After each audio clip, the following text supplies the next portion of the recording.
ce dernier éco-dialogue qui est dans un cycle sur donc la biodiversité, un cycle qui était autour de comment concilier l'homme, les activités humaines et la biodiversité. Alors on est sur ici notre dernière rencontre avec Aurélien Dalloz. Merci d'être venu, Aurélien. Vous êtes voisin, vous presque, pas loin, hein, puisque presque. Vous êtes à Montbazin. Et puis, en termes de qualification, vous êtes, on pourrait dire, écologue. Vous allez dire qu'est-ce que c'est qu'un écologue.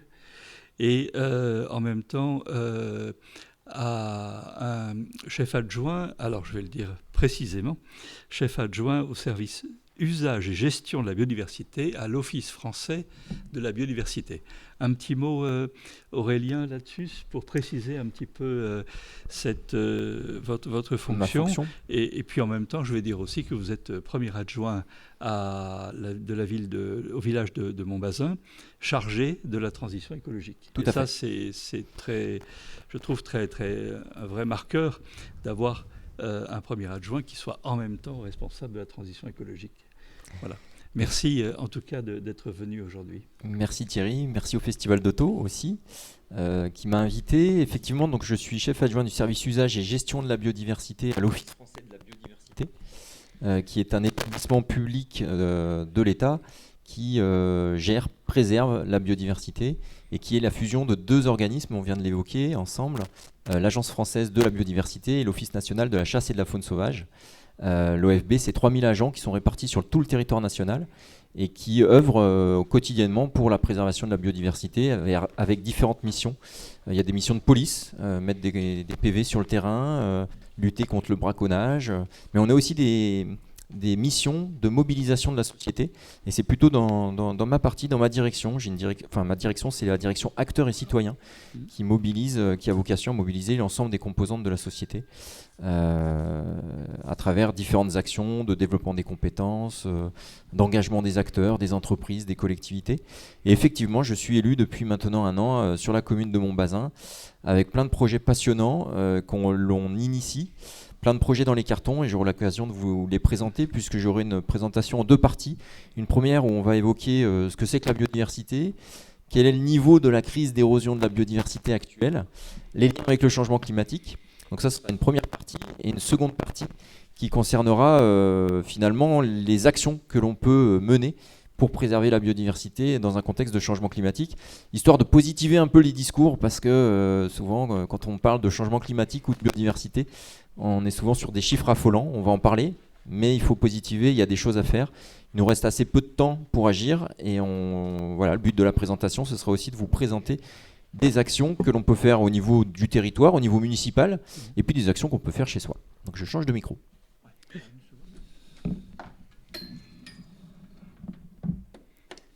Parti ? C'est bon ? Allez. Je vous propose d'attaquer. Tu voulais dire un mot complémentaire, Thierry ? Non, tout à fait. Alors d'abord, Aurélien, qu'est-ce que c'est que la biodiversité ? On va en parler. On va faire donc, comme vous l'avez évoqué, un premier tour de l'état des lieux. Ça marche. Donc on va expliquer déjà le concept de biodiversité, et on va s'intéresser à ce que veut dire déjà diversité dans le monde vivant. La diversité dans le monde vivant, elle est partout. Alors cette image, elle est caractéristique. Vous reconnaissez tous l'espèce, c'est un renard. Mais en fait, on a des individus qui sont un peu différents. Mais nous, c'est pareil, on est tous différents. On est tous différents face au Covid, par exemple, dans la manière de réagir. Et quelque part, ça caractérise la diversité génétique. Donc la première des diversités, quand on parle de diversité au niveau du monde vivant, il faut penser diversité génétique. La deuxième diversité, c'est celle qu'on connaît le plus peut-être dans les médias ou même à la porte de chez soi, c'est la diversité au niveau des espèces. On parle souvent de biodiversité avec la diversité d'espèces qu'on rencontre à un endroit donné. La biodiversité, c'est beaucoup plus complexe que ça, on va y venir. Donc la diversité, on la trouve dans les animaux, les végétaux, les bactéries, les champignons, et c'est bien ce qui caractérise la diversité des espèces. Et puis la diversité, elle se situe aussi au niveau des écosystèmes, des habitats des espèces. sur la planète, on a différents milieux, différents écosystèmes qui sont assez caractéristiques. Les océans, bien évidemment, la savane, la prairie. Et tous ces écosystèmes vont abriter des cortèges d'espèces différents. Et ça caractérise les écosystèmes aussi une certaine diversité. Donc si on doit résumer, la biodiversité, c'est une contraction de biologique et de diversité. Et ça englobe toutes les espèces vivantes sur Terre. Mais moi, ce que je voudrais que vous reteniez, si vous avez un truc à retenir à la limite en sortant de la conférence, c'est que la biodiversité, c'est de l'interaction. C'est pas une liste d'espèces à un endroit donné, ça va beaucoup plus loin que ça.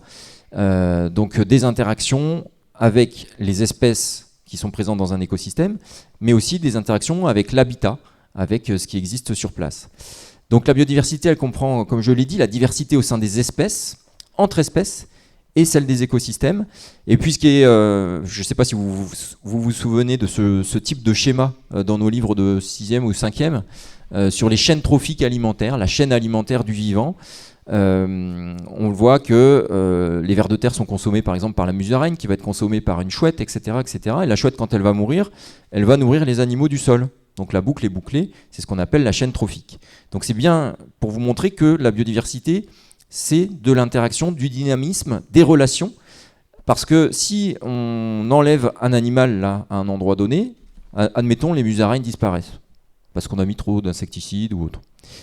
Là, la chaîne trophique, elle va être complètement bouleversée. Donc c'est bien ce qui montre que la biodiversité, elle doit être interaction et on doit le penser comme ça. Et je vais vous présenter un exemple. C'est l'exemple assez connu des aléoutiennes. Thierry, tu sais où ça se trouve, les aléoutiennes? Bien évidemment. C'était un petit piège. C'est des îles qui sont au large de l'Alaska.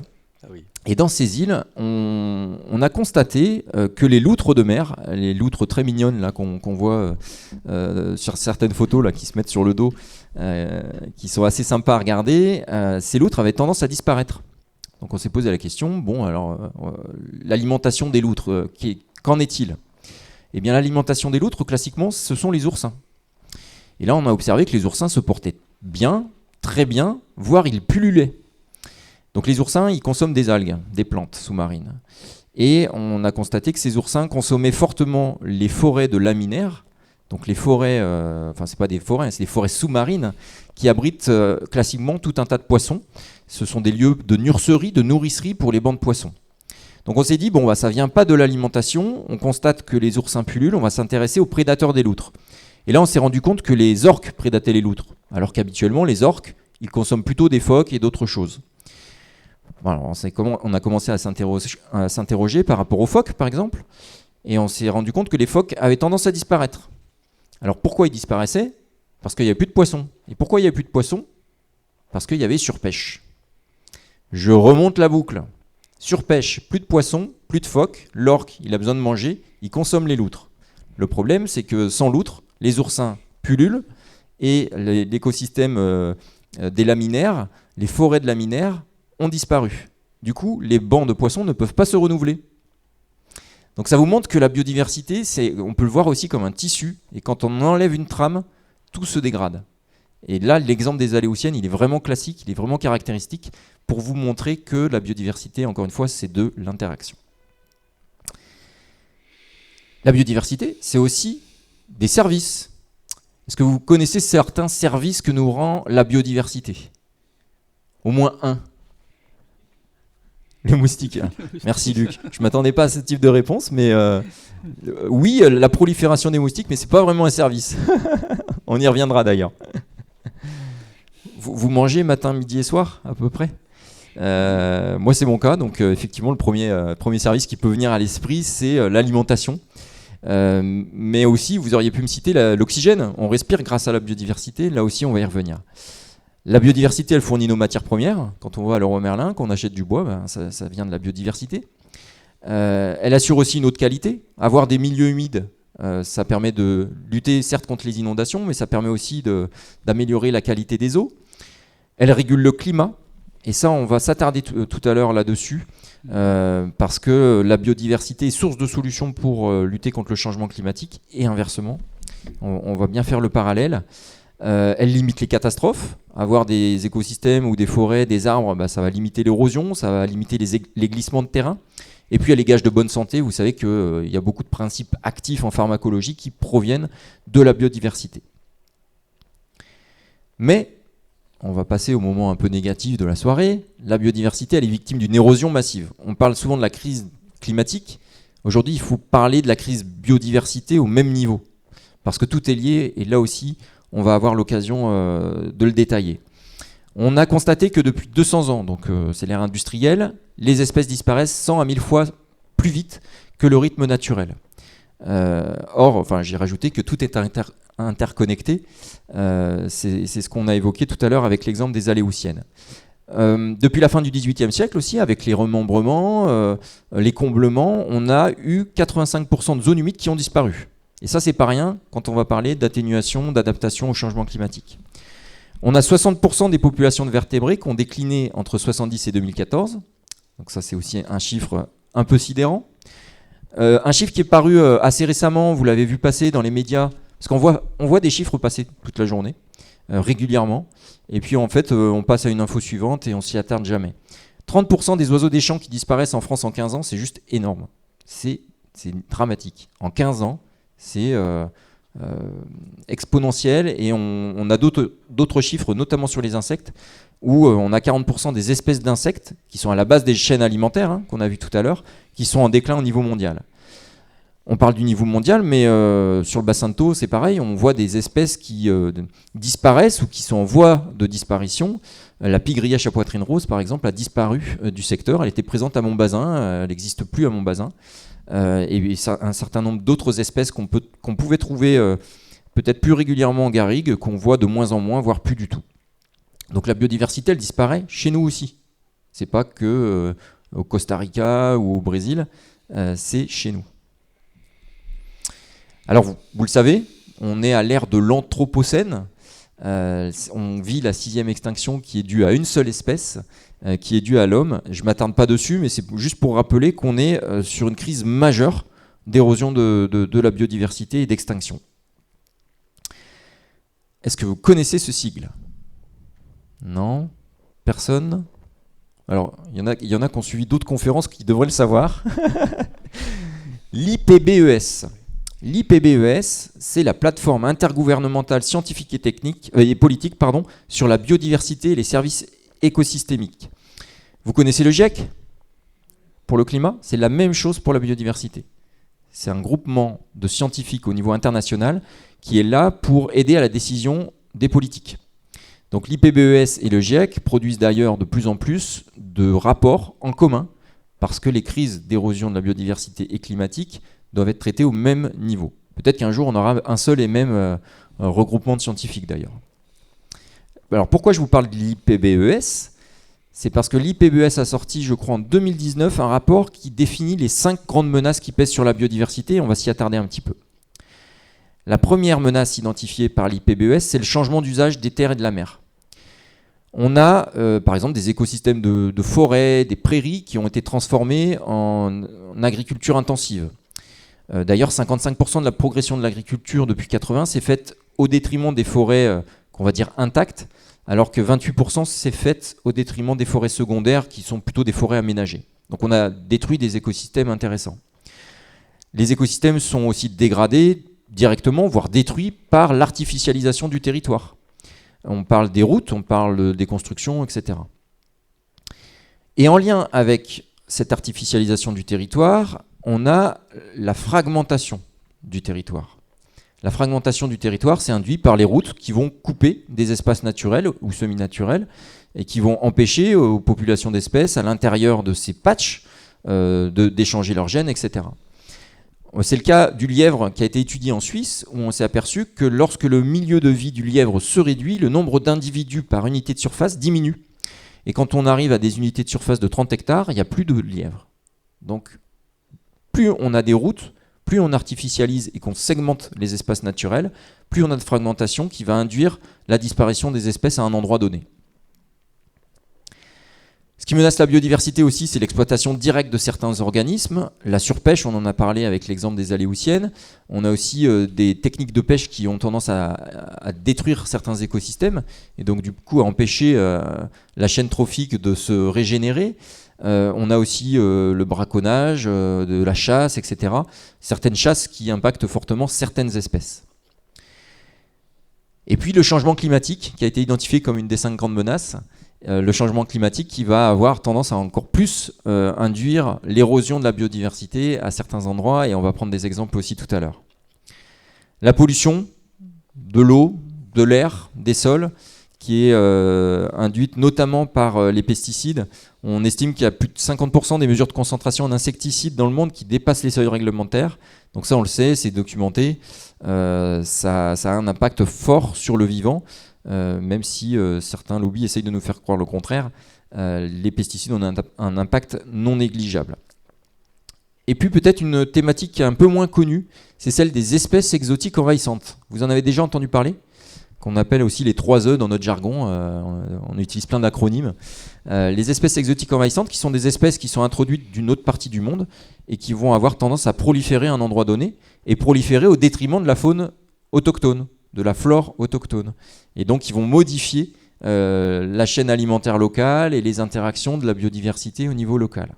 Donc les espèces exotiques envahissantes, elles sont en plus favorisées par le changement climatique parce que c'est des espèces qui ont tendance à s'adapter plus facilement au changement. Donc je résume. L'IPBES a déterminé 5 grandes menaces. La première, c'est la destruction et la fragmentation des habitats, la surexploitation des ressources naturelles, le changement climatique, les pollutions et l'introduction d'espèces exotiques envahissantes. Maintenant, je vais m'attarder sur les liens entre biodiversité et changement climatique. Là, vous avez 2 cartes. La première, c'est en année 2000. L'autre, c'est la projection à 2100 avec une augmentation de température de 2,4 degrés. Vous le savez, on a tous appris ça à l'école. On a différentes régions climatiques en France. On a le climat montagnard, le climat océanique, etc. On le voit en 2100, les projections, on a le climat continental qui a quasiment disparu du territoire métropolitain et le climat méditerranéen qui remonte jusqu'à la moitié de la France, voire jusque dans la Loire. Donc ça, c'est des projections qui sont tout à fait documentées et qui montrent que d'ici 80 ans, on peut se retrouver à ce niveau-là en termes de changement climatique, et forcément ce changement va impacter la biodiversité, parce que quand on parle de climat méditerranéen, on parle de la zone de l'olivier quelque part. Donc on va retrouver des oliviers jusqu'en Saône-et-Loire vers Mâcon. Ça va faire un peu bizarre à tout le monde. L'impact du changement climatique aussi et des liens entre changement climatique et biodiversité vont se retrouver au niveau des océans. Est-ce que vous avez déjà entendu parler de l'acidification des océans ? Oui, je vois des têtes hochées. L'acidification des océans qui est due au fait que, vous le savez, la mer, l'océan est un puits de carbone, sauf que plus on a de carbone dans l'atmosphère, plus de CO2, plus en plus de CO2, on va en capter de plus en plus dans les océans. Et dans les océans, quand on capte plus de CO2, on a une réaction chimique qui se met en place et on a une diminution du pH. Donc là, je vous renvoie à vos cours de 3e ou 4e, pareil. Diminution du pH, ça veut dire qu'on a acidifié l'eau de mer. Et quand on acidifie l'eau de mer, qu'est-ce qui se passe ?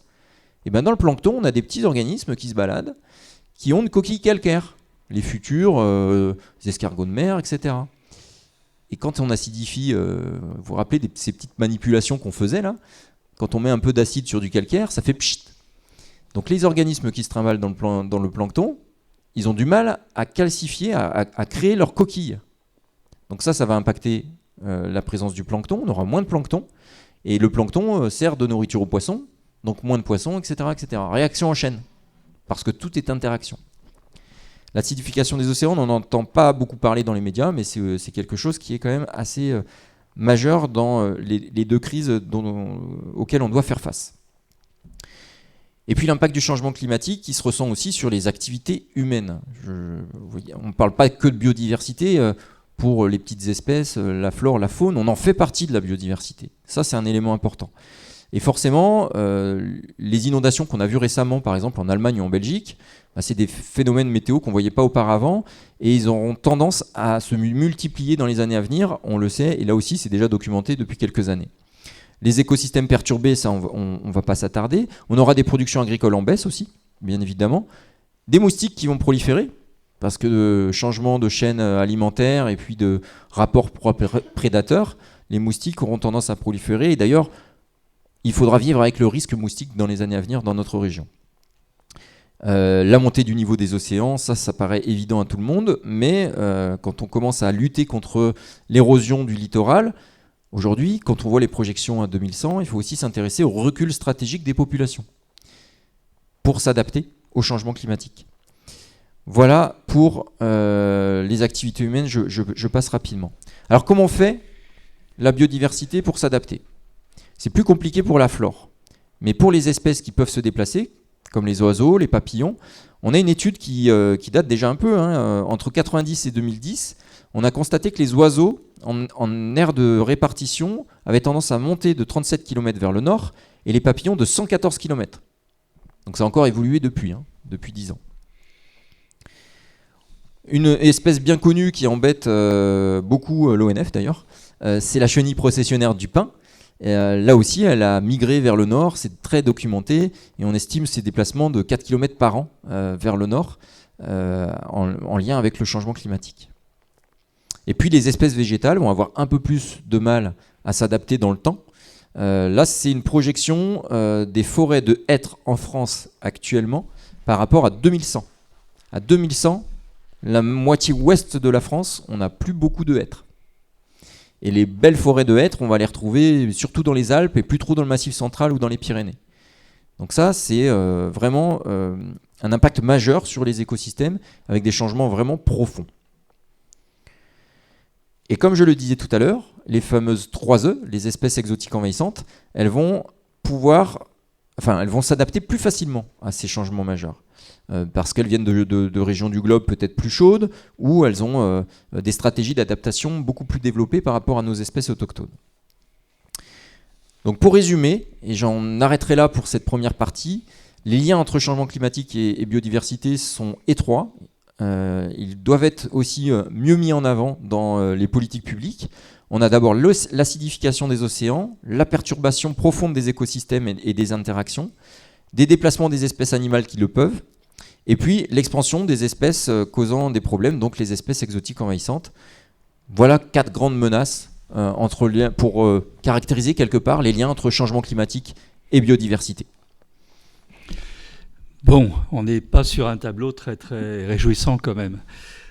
Avez-vous à ce stade-là éventuellement quelques précisions ou quelques questions à poser à Aurélien Dalloz sur cette partie, sur ces éléments de compréhension?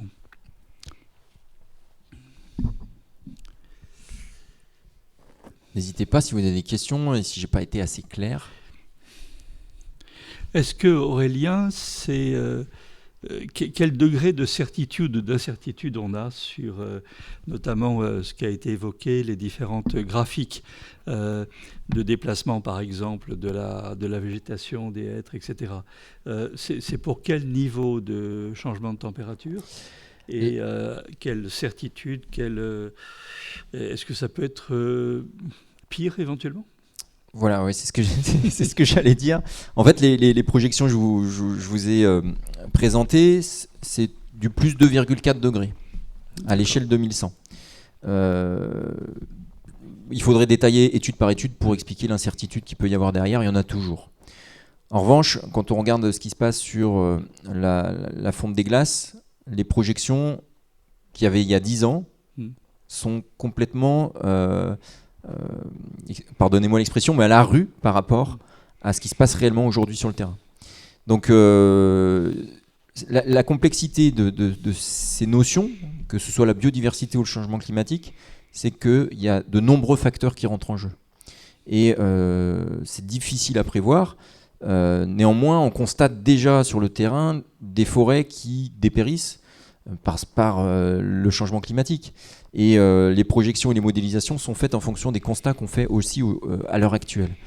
Et effectivement, moi je vois souvent passer des études et régulièrement me voir tous les jours. Donc il faut essayer d'être positiver quand même quand on voit passer ça tous les jours.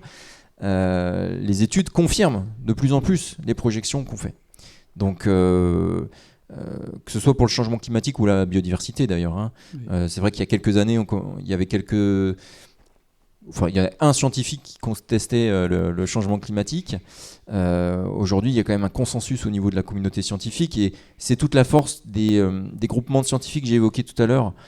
C'est des groupements de scientifiques qui sont reconnus au niveau international, qui n'ont pas de parti ou de lien avec les grands lobbies. Et que ce soit le GIEC ou l'IPBES, c'est quand même des éléments qui sont très robustes en termes scientifiques et qui devraient plus interpeller nos élus et nos politiques aujourd'hui. Il y a 2 ans, on avait invité un climatologue, Christophe Cassou, qui est un de ces climatologues qui travaille avec le GIEC. Il nous avait expliqué la façon dont le GIEC travaillait. Autrement dit, le GIEC n'a pas, si je veux simplifier, ne réalise pas lui-même, mais par contre regarde l'ensemble des publications qui ont été faites, fait beaucoup de travail de vérification par les pairs, par les différents scientifiques, de façon après à créer les fameux rapports. Il y a un prochain rapport qui va sortir avec maintenant aussi ce qu'on appelle un résumé pour décideurs qui est en train d'être élaboré. Est-ce que l'IPBES travaille de la même façon ? Oui, sur le rapport de 2019, ils ont commencé à donner quand même des lignes directrices. Ils le font. D'ailleurs, j'ai vu qu'il y avait un rapport IPBES et GIEC qui est sorti en décembre 2020. Alors je ne sais plus ce qu'il y avait exactement dedans, mais avec des préconisations. Et c'est ça qui est intéressant, c'est qu'ils sont dans l'aide à la décision. Ce qui est par contre peut-être assez affligeant, c'est que les politiques ne reprennent pas ça. On le sait, hein, la COP sur le climat à Paris a été assez contestée dès sa sortie, notamment par les associations. Il faut aller plus loin aujourd'hui. Il faut aller plus loin au niveau lutte contre le changement climatique, mais aussi sur l'érosion de la biodiversité. Et les solutions, elles existent. Par contre, c'est un vrai engagement politique et c'est un vrai changement de paradigme si on veut que ça aille dans le bon sens pour l'avenir de l'humanité. On est quand même là. Est-ce que ça peut être pire ? C'est-à-dire 2 degrés 4, il me semble qu'on a aussi des scénarios qui sont plutôt à la fin du siècle sur 5-6 degrés. Et ce qu'il faut, je crois, bien comprendre aussi, c'est que ces 5 ou 6 degrés, ou alors 2 degrés 4 ici dans ce scénario, en moyenne sur l'ensemble du globe terrestre. Donc, or, la mer est à un niveau plus bas, donc ça veut dire que sur le plan terrestre, c'est évidemment un niveau de température plus élevé. Pas partout, évidemment, avec beaucoup d'hétérogénéité. Qu'est-ce que ça donnerait si, par exemple, on était sur un scénario à 5-6 degrés ?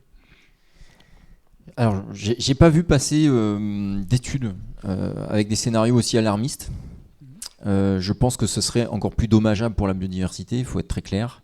Et notamment pour les écosystèmes qui auront du mal à encaisser, entre guillemets, autant de degrés dans un laps de temps aussi court.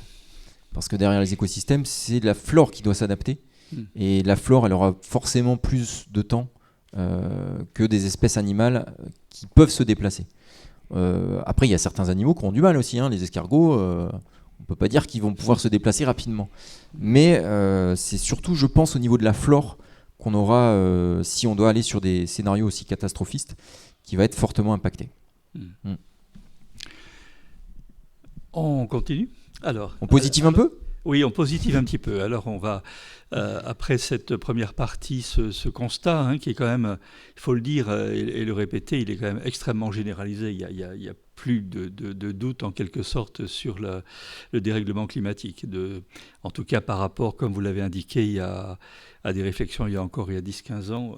Maintenant, les certitudes sont malheureusement fortes. Peut-être encore un petit mot avant de passer à la suite sur quelque chose qui me semble tout à fait important à bien comprendre, c'est ce qu'on appelle je dirais les boucles de rétroaction. C'est-à-dire qu'à un moment donné, on est sur des phénomènes qu'on ne sait pas arrêter ou peut arrêter, qui s'entretiennent eux-mêmes. Là-dessus, pour bien comprendre ce phénomène, c'est le cas je vais prendre le cas de la surpêche, qui est assez évident. En fait, dans certains endroits, on arrête la pêche parce qu'on s'est rendu compte qu'on a trop pêché telle espèce. Et en fait, l'espèce ne revient pas à des niveaux raisonnables. C'est juste qu'on a atteint un seuil où la population ne peut pas se régénérer. Et ça, c'est valable pour toutes les espèces. il y a certains endroits où, enfin, c'est valable partout. Si on arrive à un seuil où il y a je sais pas, 100 chimpanzés dans une forêt et que le seuil est à 150, ben, la population ne pourra pas se régénérer. C'est un exemple fictif que je vous donne. Mais du coup, pourquoi ? Là aussi, il n'y aura pas assez de diversité génétique au sein de la population et elle va s'éteindre. Donc ça, c'est des phénomènes qu'il faut aussi avoir en tête parce qu'on va le voir, on a des solutions pour que les populations puissent mieux échanger au niveau terrestre. Au niveau aquatique et marin, ce sera un peu plus compliqué. Oui. On avait invité sur un écodialogue quelqu'un qui s'appelle Philippe Curie, qui a écrit un livre remarquable qui s'appelle « Une mer sans poissons ». Et ce qui était très intéressant, et je vais faire le lien comme ça avec la deuxième partie, c'est que, comme vous venez de l'indiquer, Aurélien, il nous expliquait qu'à partir d'un moment où il y a pas assez de poissons, sur une densité de population qui est trop faible, eh bien, ça descend doucement, et puis tout d'un coup, les poissons peuvent plus frayer en quelque sorte, peuvent plus se... Et là, on est sur une descente, une chute, un effondrement qui peut être extrêmement rapide. Mais la touche un peu positive était que l'inverse fonctionne aussi. C'est-à-dire que si on ne dépasse pas ce seuil, si au contraire on arrive à le faire remonter, à un moment donné on a des remontées de biodiversité qui sont tout à fait importantes. Et là on n'est pas du tout dans la même problématique que le climat qui lui est sur des temps très longs. L'augmentation du niveau de la mer c'est à peu près sur 1000 ans. Alors sur la biodiversité on peut donc faire beaucoup d'améliorations, la sauver peut-être, mais comment ? Alors, ouais, j'aurais tendance quand même à mesurer ça parce que je pense que l'exemple de M. Curie, il est fait aussi en fonction de la surpêche à un endroit donné. Oui. Et peut-être que dans les projections et sur les seuils, on n'a pas pris en compte l'ensemble des autres facteurs, comme l'acidification des océans ou d'autres paramètres. Donc c'est là où on manipule quand même des concepts qui sont compliqués. Il est difficile de répondre à toutes les questions sur la biodiversité, comme il est difficile de répondre à toutes les questions sur le changement climatique. Et c'est là où il faut être très prudent. Moi, j'aurais pas tendance à dire que la biodiversité, c'est peut-être plus facile à retrouver, peut-être dans certains endroits, dans certaines circonstances et selon certains facteurs, mais pas partout. Et pas au niveau qu'on est en droit d'attendre par rapport à l'érosion actuelle. Je pense que c'est important de le souligner. Oui, d'ailleurs le livre a une quinzaine d'années et la rencontre qu'on avait faite a une dizaine d'années à peu près. Donc peut-être qu'il ne dirait pas aujourd'hui la même chose par rapport à l'ensemble des facteurs systémiques dont vous avez parlé. Alors, en positive. En positive un peu plus. Voilà. Alors, la biodiversité, on a parlé que la biodiversité et le changement climatique, au niveau des crises, on avait besoin de les traiter au même niveau. Et puis il faut avoir en tête que la biodiversité, elle est vraiment source de solutions pour lutter contre le changement climatique. Je vous prends un exemple. Plutôt que de faire un bassin de rétention d'eau en béton ou avec des bâches plastiques, aujourd'hui il faut quand même qu'on réfléchisse. Alors certes, il y a des notions de sécurité, etc., de pollution, de curage, mais il y a des moyens et des solutions qui peuvent être aussi favorables à la biodiversité, même si c'est temporaire et qu'on cure tous les 5 ans le bassin de rétention. C'est un exemple. On a des écosystèmes qui sont de vrais puits de carbone. On a parlé de la mer, mais les tourbières, ce sont de formidables puits de carbone. Donc si on préserve les tourbières, si on restaure les tourbières, c'est une solution fondée sur la nature qui nous permet de lutter contre le changement climatique. Donc ça, c'est une première chose. La biodiversité permet de stocker du carbone. Elle va limiter aussi la biodiversité, la propagation des agents pathogènes, notamment à travers les moustiques. Parce que si on a suffisamment de prédateurs, les moustiques ne vont pas proliférer à un endroit donné. La biodiversité, et notamment les milieux humides, permettent de réguler le cycle de l'eau, de lutter contre les inondations et d'améliorer la qualité des eaux. Et puis, la biodiversité, là je prends souvent l'exemple de la Thaïlande, le tsunami, tous les scientifiques ont dit que si on n'avait pas enlevé toutes les forêts de mangroves au bord du littoral, on n'aurait pas eu autant de morts en fait sur le littoral thaïlandais. Donc la biodiversité, elle permet aussi de limiter l'impact des événements extrêmes et finalement elle sert quand même à lutter contre les facteurs du changement climatique. Alors là, je vais vous décliner quelques actions qu'on peut mener. Alors aussi bien au niveau de votre territoire, au niveau des élus, qu'est-ce qu'on peut porter au niveau municipal ou au niveau d'un territoire, d'une intercommunalité, d'une agglo. Et puis on détaillera aussi quelques petites actions qu'on peut faire chez soi, même sur son balcon. Donc la première chose qu'on peut faire sur un territoire, c'est de protéger et remettre en bon état les espaces naturels. L'idée, c'est pas de les sanctuariser. On va y venir, la protection de la nature en France a quand même beaucoup évolué, mais il faut les préserver à un moment donné. Et c'est pas incompatible avec certaines pratiques, notamment avec certaines pratiques agricoles, notamment à travers la politique Natura 2000. Est-ce que Natura 2000, vous connaissez ? Alors monsieur là-bas qui fait du droit de l'environnement, il doit connaître. Natura 2000, c'est une politique européenne qui vise à préserver un réseau de sites qui sont importants, sur lesquels on a constaté qu'il y avait des espèces d'enjeux européens, des espèces un peu rares, etc., qu'on va préserver à travers cette politique. Et puis, cette préservation d'espaces naturels, on peut le faire à travers les documents d'urbanisme, en identifiant bien les zones naturelles à préserver, des zones agricoles, des zones à aménager, etc. Et puis on peut mener une stratégie foncière agricole basée sur l'agroécologie, dont l'agriculture biologique, pour là aussi favoriser la biodiversité. On va y venir aussi tout à l'heure. L'agroécologie permet à la fois de rendre un service à l'homme en termes d'alimentation, mais aussi, si c'est bien fait, être favorable à la biodiversité. Au niveau de son projet de vie, alors souvent je parle de ça, c'est qu'on a parlé d'artificialisation tout à l'heure. Moi ça m'arrive encore de discuter avec des amis qui veulent construire une maison. Il faut construire, tiens j'ai une opportunité pour construire une maison. Peut-être qu'il faut repenser tout ça. Alors c'est facile à dire, hein, mais c'est moins facile à faire. Parce que derrière c'est stopper l'étalement urbain, c'est préserver les espaces de nature. Habiter les centres-bourgs, peut-être qu'à un moment donné, il va falloir s'intéresser à surélever les habitations, à densifier. Ça, c'est des possibilités qu'on a. Favoriser l'habitat collectif, du coup. Et puis, travailler sur la nature en ville. Je pense que c'est important aujourd'hui que les urbains puissent mettre un pied dans la terre au moins une fois dans la journée, ce qui n'est pas toujours le cas. Et du coup, avoir un rapport à la nature. Aujourd'hui, il y a des enfants qui n'ont pas de rapport à la nature, qui sont complètement déconnectés. Je vous parlais tout à l'heure d'un changement de paradigme dans la préservation de la nature en France. Pendant longtemps, on a fait des réserves, des parcs nationaux, on a fait vraiment des choses un peu sanctuarisées. Puis on s'est rendu compte que si on faisait une réserve et que tout autour on urbanisait, mince, les espèces elles ne pouvaient plus échanger leurs gènes avec les populations, par exemple les chiroptères ou quoi. Et puis s'il y a une maladie qui arrive dans la réserve qui est entourée d'urbanisation, les espèces ne peuvent plus échanger leurs gènes et du coup lutter contre cette maladie, donc elles vont disparaître. La population va disparaître. Donc on s'est dit il faut quand même qu'on change les choses et qu'on réfléchisse à connecter ce qu'on appelle les réservoirs de biodiversité, donc les zones les plus riches en biodiversité, là où les espèces peuvent accomplir l'ensemble de leur cycle de vie. Il faut les connecter, ces réservoirs, avec des corridors écologiques, qui sont des espaces naturels ou des espaces semi-naturels, ça peut être des espaces agricoles où les espèces vont pouvoir circuler. Et cette politique qu'on retrouve aujourd'hui dans le Code de l'urbanisme s'appelle la trame verte et bleue.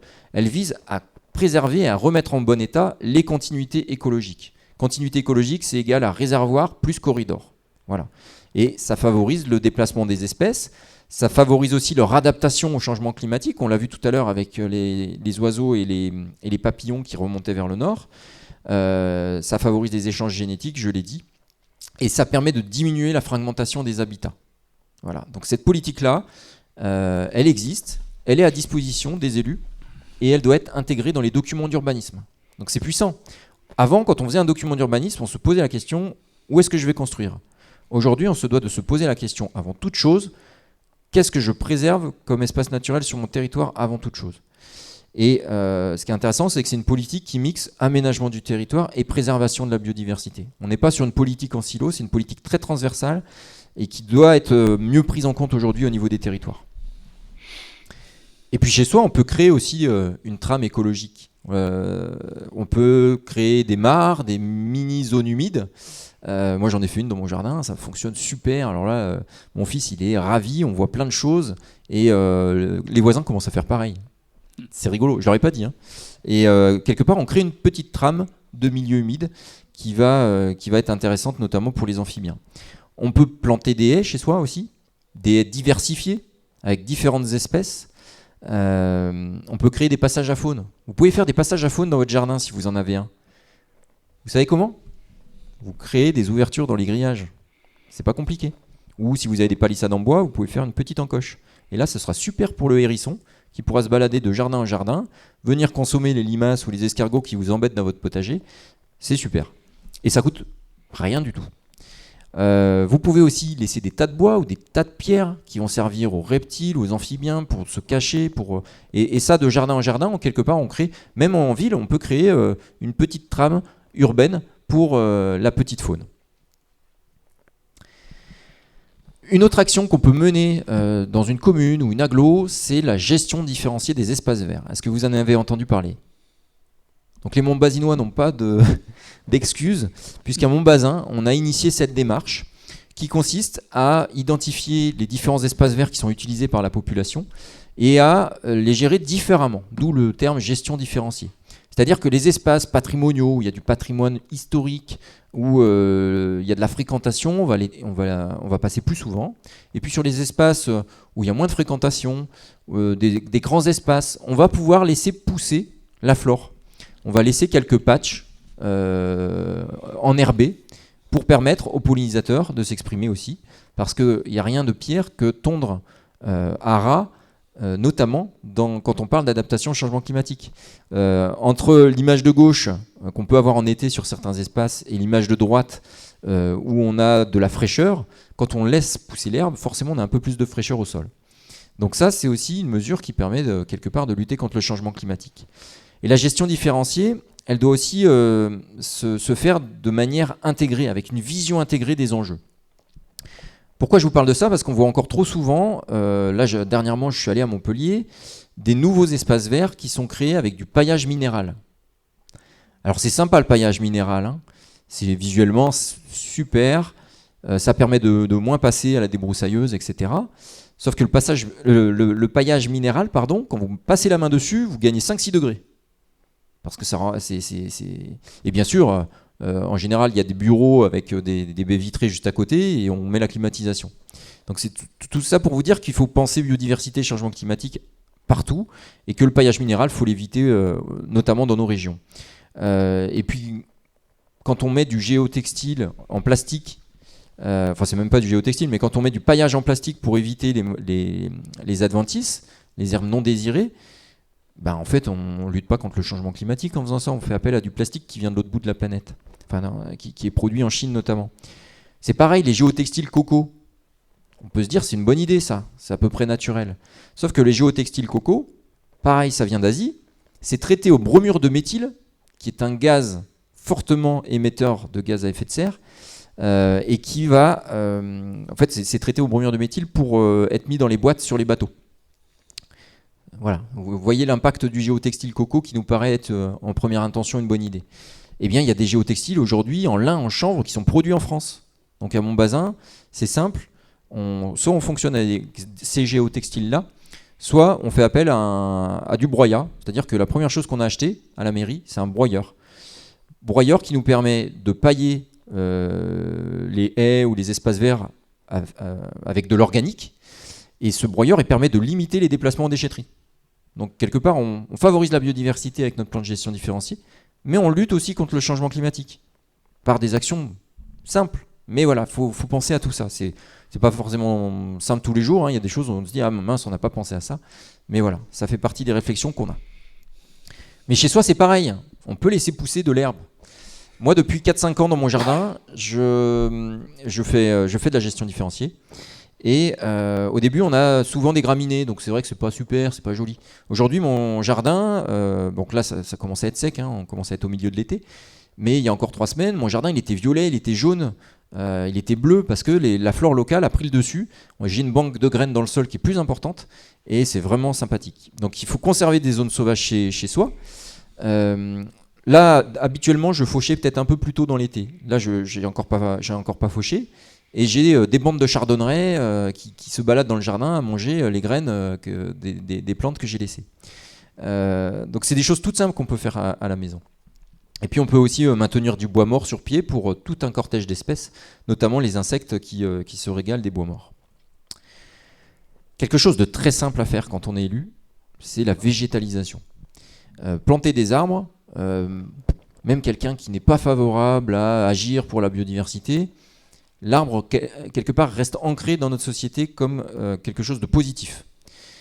Et quand on parle d'adaptation au changement climatique, ce qui est positif, c'est que sous un arbre, on gagne entre 4 et 8 degrés. Hein. Et je le constate tous les jours.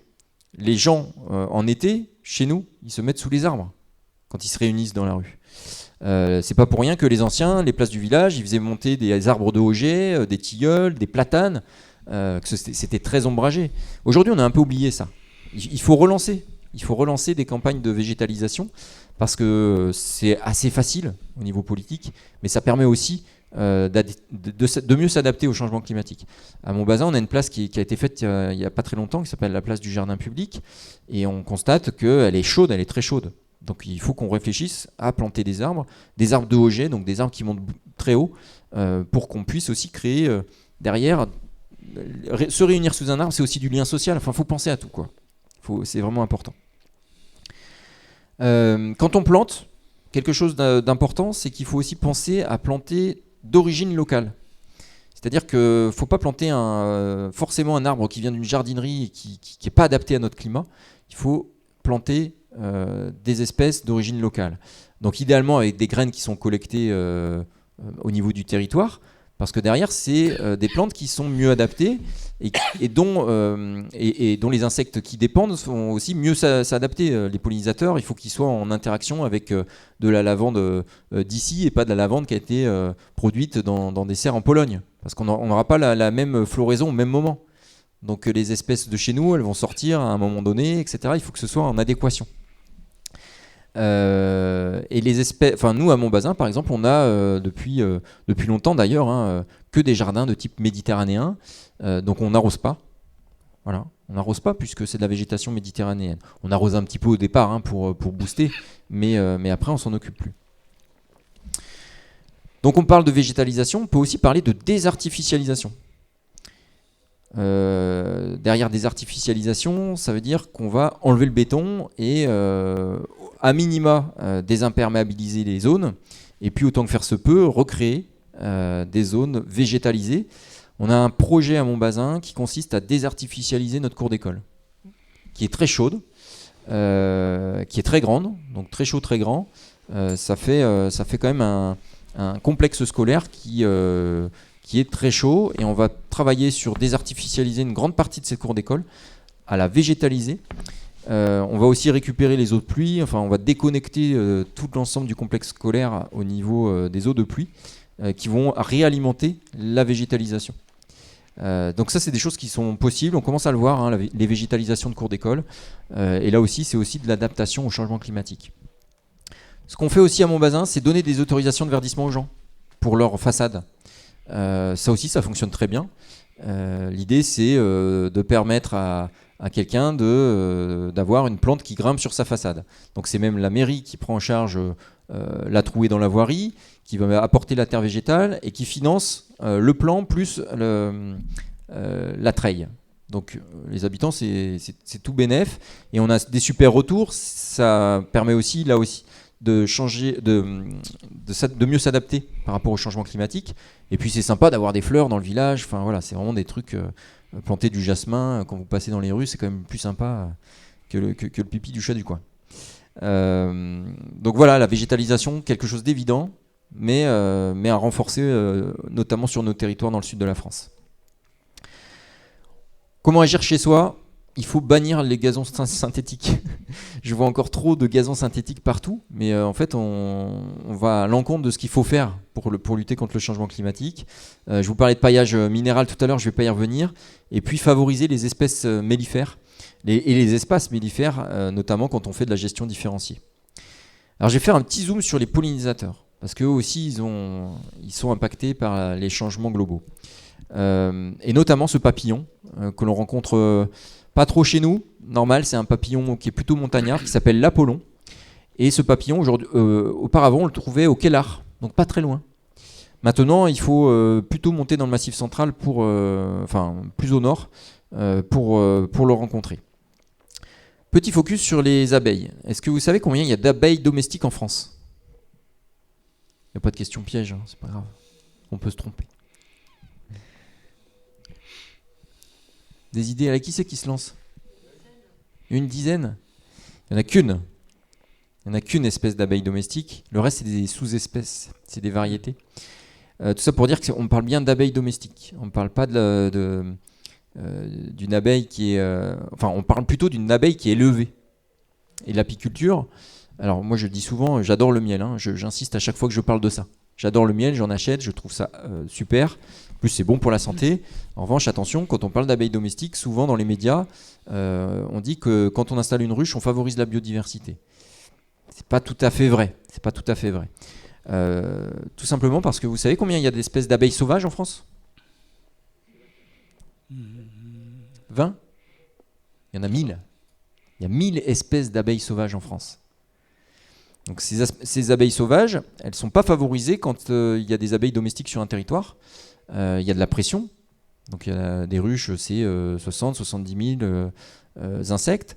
Les espèces d'abeilles sauvages, elles sont en compétition. Certaines vont être en compétition avec l'abeille domestique. Donc c'est ça où il faut faire attention. Les ruches, il en faut, c'est important pour le service de pollinisation, bien évidemment. Mais il faut aussi qu'on commence à veiller à nos espèces autochtones d'abeilles sauvages. Et des pollinisateurs, des espèces d'insectes pollinisateurs, vous savez combien on en a? 5500. Donc il n'y a pas que les abeilles qui pollinisent. Il y a les mouches, il y a les papillons. Voilà, vous pensez à tout. Alors que dit les PBES sur le service de pollinisation? Je ne vais pas tout détailler, mais il faut avoir en tête qu'au niveau mondial, il y a 75% de la production pour l'alimentation qui dépend en grande partie des insectes pollinisateurs. Donc on se rappelle du chiffre de tout à l'heure où les insectes, il y en a 40% qui sont menacés au niveau mondial. C'est le service écosystémique d'alimentation. Alors, en plus, s'intéresser aux pollinisateurs, c'est assez favorable. C'est facile d'accès, on peut avoir des pollinisateurs même en ville. Et puis il faut avoir en tête que sans pollinisateurs, les fleurs, elles ne vont pas se renouveler. Donc ce service d'alimentation, il est aussi dans la base des chaînes trophiques alimentaires. C'est-à-dire que si on n'arrive plus à avoir de plantes, ben finalement la chaîne va être endommagée. Tout ce qu'on a vu tout à l'heure. Voilà ce que ça donnerait d'avoir des étals avec abeilles et sans abeilles.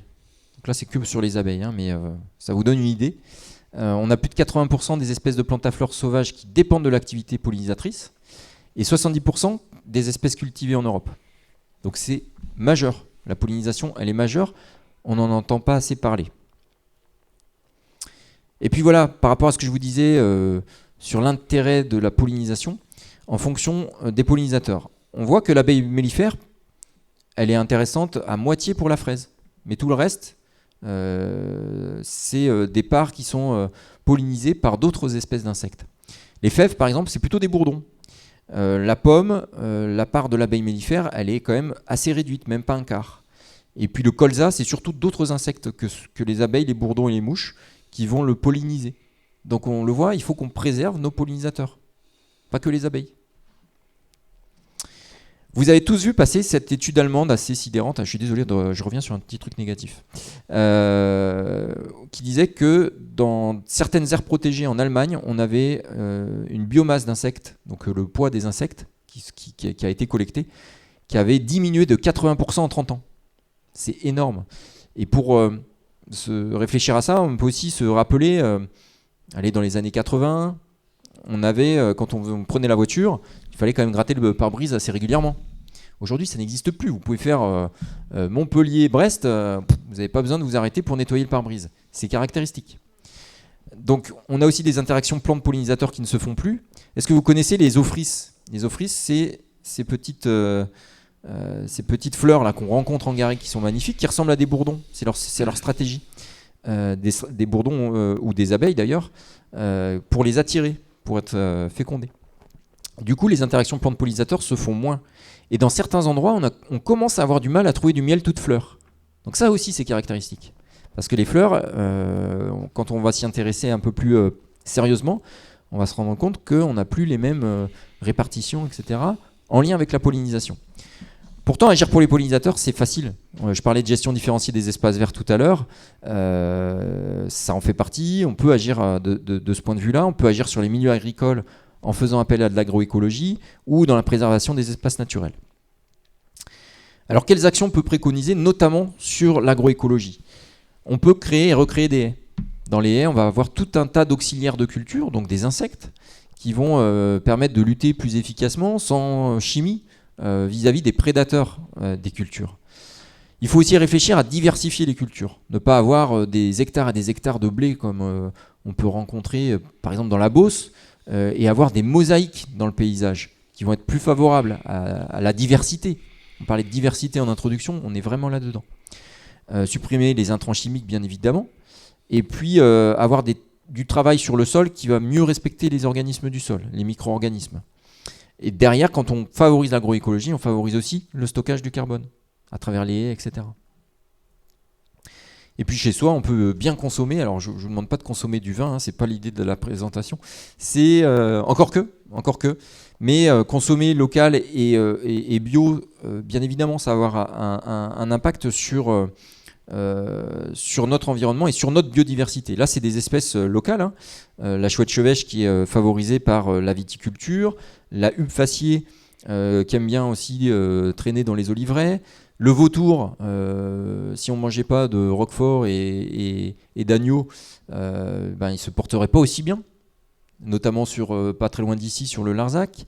Les faucons cresserellettes qu'on rencontre et qu'on commence à voir de plus en plus sur les communes de Villeveyrac, de Montbazin, qui sont favorisées par la vigne. Mais bien évidemment, derrière tout ça, il faut quand même que les pratiques soient favorables à la biodiversité. Donc c'est pour ça que consommer bio, c'est quand même un peu mieux. C'est pas la panacée, il y a du bio industriel, voilà. Mais attention, parce que quand on dit il faut consommer local, derrière local, si c'est pesticidé et qu'il n'y a pas d'insectes dans les vignes, voilà, ça ne va pas être favorable à la biodiversité. Donc là aussi, il faut essayer d'avoir des stratégies. Les agriculteurs font des efforts aussi, il faut le souligner. Il faut continuer pour que la biodiversité se maintienne mieux dans nos paysages.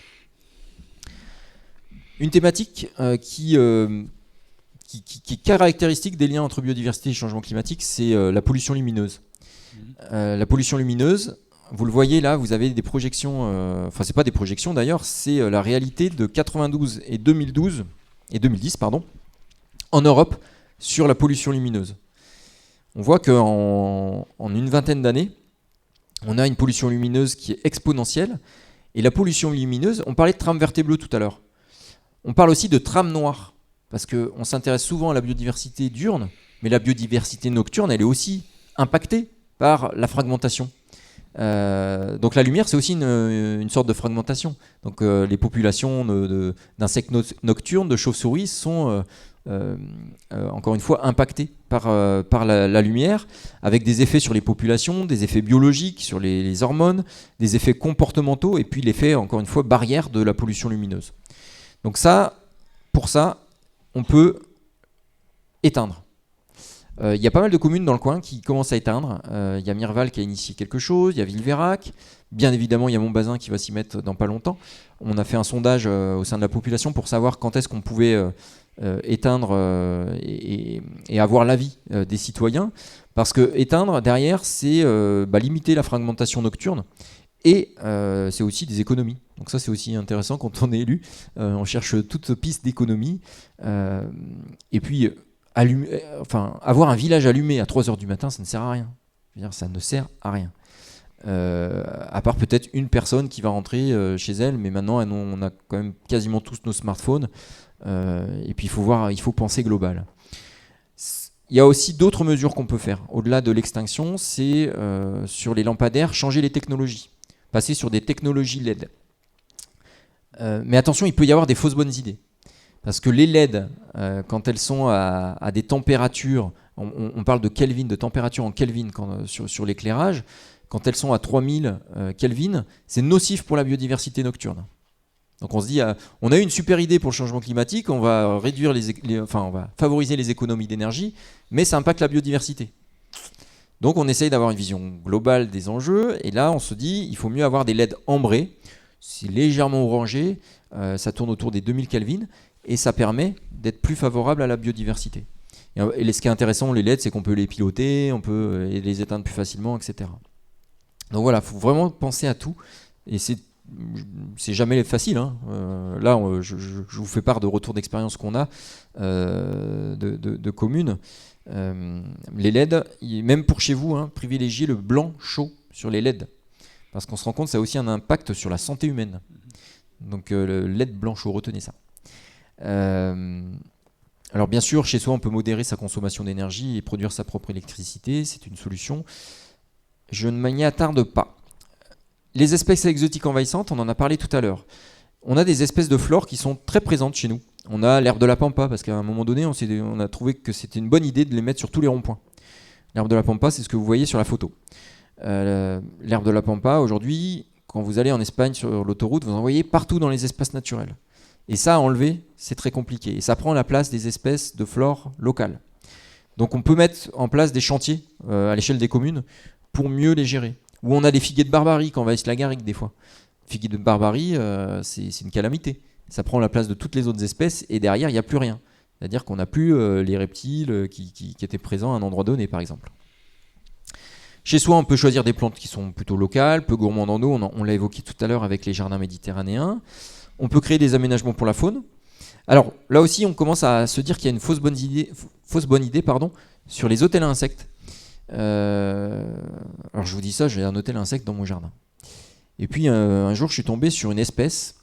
Je me suis dit, waouh, c'est génial, c'est une grosse abeille. Je me dis, tiens, j'ai fait une découverte. J'ai regardé sur Internet, j'ai pris des renseignements auprès de collègues et tout. Mince, Megachile sculpturalis, une espèce asiatique. Qu'est-ce qu'elle fout là? C'est une espèce exotique envahissante qui est favorisée par les hôtels à insectes. Et en plus, elle a tendance à enlever les opercules. Vous savez, dans les hôtels à insectes, on met de la canne de Provence. D'ailleurs, c'est très bien, mettez de la canne de Provence, comme ça on en a moins dans le paysage. On met des petits tubes de canne de Provence. Et puis les osmies, donc les petites abeilles sauvages qu'on a chez nous, elles ont tendance à... Elles vont créer leur gîte, elles vont pondre au fond du tube, et puis elles vont le refermer avec un opercule en terre. Là, Megachile sculpturalis, elle émerge plus tard, elle arrive, elle fait sauter le bouchon, elle cure tout, et hop, elle s'installe. Donc c'est au détriment directement de nos espèces autochtones. Néanmoins, c'est quand même, dans certains endroits, alors il ne faut pas les massifier, les hôtels à insectes, mais ça permet quand même de sensibiliser, notamment dans une cour d'école, un hôtel à insectes, ça permet quand même aux enfants de découvrir justement les espèces sauvages. Chez soi, bien sûr, on peut mettre en place des abris à insectes, des nichoirs à oiseaux, des gîtes à chiroptères, des cavités à reptiles. Si vous ne savez pas quoi faire de petits tas de pierres, laissez-les en place. Hein. Les reptiles ils vont être super contents. Les amphibiens ils vont pouvoir se cacher aussi l'été. Et puis on peut créer des aménagements intégrés dans le bâti, comme des nichoirs, etc. En résumé, tout ce que je vous ai dit, il faut le faire dans un pas de temps court pour s'en sortir, entre guillemets, hein, parce qu'on fait partie de la biodiversité. Donc en gros, c'est passer de ce qu'on faisait auparavant en termes d'aménagement du territoire à des territoires qui sont résilients du point de vue biodiversité, mais aussi résilients du point de vue du changement climatique. C'est favoriser l'agriculture biologique, l'agroécologie, aménager des passages à faune, c'est mieux traiter les cours d'eau, pas faire des cours d'eau canalisés, mais reméandrer les cours d'eau. Là aussi, on va pouvoir lutter contre les inondations. Enfin, tout s'enchaîne et il faut avoir une vision globale de l'aménagement du territoire. En gros, c'est de passer de ce qu'on pouvait faire avant, ou en tout cas le premier prisme qu'on pouvait avoir en termes de décision, à de l'engagement pour la nature. D'ailleurs, à l'OFB, on a tout un dispositif d'engager pour la nature, que ce soit les entreprises, les collectivités ou les associations. Et c'est ce qu'on met en avant. Si vous avez une deuxième chose à retenir de la conférence, je vous ai parlé tout à l'heure, biodiversité égale interaction. La deuxième chose à retenir, c'est que biodiversité et climat, même combat. Voilà, si vous retenez ça, j'ai tout gagné de ma soirée. J'en ai fini pour ma présentation. Je suis disponible si vous voulez approfondir les échanges. Et puis on va procéder à quelques échanges avec vous. Et puis ultérieurement, vous pouvez toujours me contacter. Vous avez les éléments qui s'affichent. Je tiens à remercier les associations parce qu'effectivement, c'est un diaporama que j'avais déjà fait l'an dernier pour le camp climat à Montbazin. Les associations avec qui j'avais travaillé ce diaporama qui était le CPE Bassin d'Auto et la LPO Héros. J'avais aussi utilisé quelques diapos de l'association Humanité et Biodiversité, donc je les remercie. D'accord. Merci.